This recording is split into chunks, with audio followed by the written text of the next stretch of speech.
What's up, everybody? I'm John Salter, and welcome to Switch 2 News Direct, and I have a question for you. Did Nintendo just win the console wars?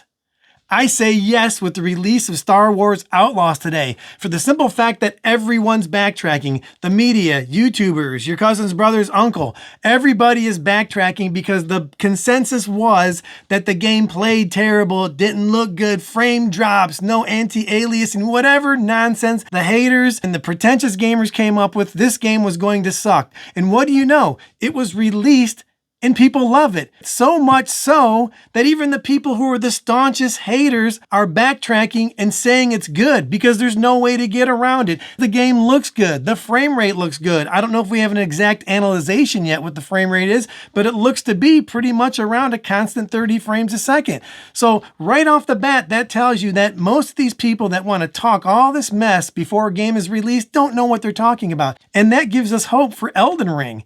You know, maybe that game was in the same boat, that for some reason, that early version that people played isn't going to be the version that we get when it comes out. And it also puts a light on dev kits. You give these developers dev kits, give them time, and they can port a game. These games can be good if given the time, if programmed correctly around what the Switch can do. Which brings me to my next point, why Nintendo has won the console wars with Star Wars Outlaws.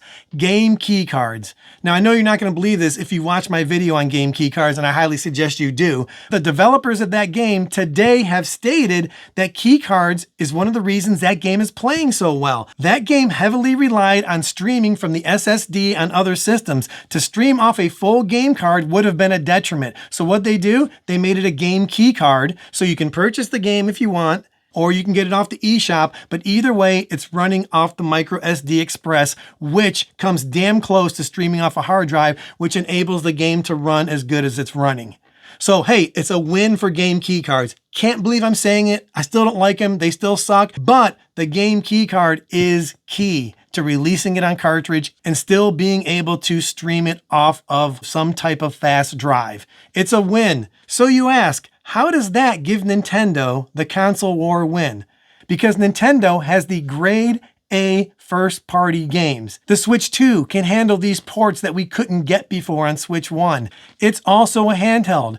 And one of the #1 reasons is the company isn't in disarray. They're not talking about, oh, we're going to focus on software now. Oh, we're going to lay these people off. Oh, we're going to do whatever crazy stuff that Sony and Microsoft is doing. You do not see Nintendo doing it. Nintendo has put themselves in the ultimate position, and I'm calling it right now. Nintendo has won the console wars.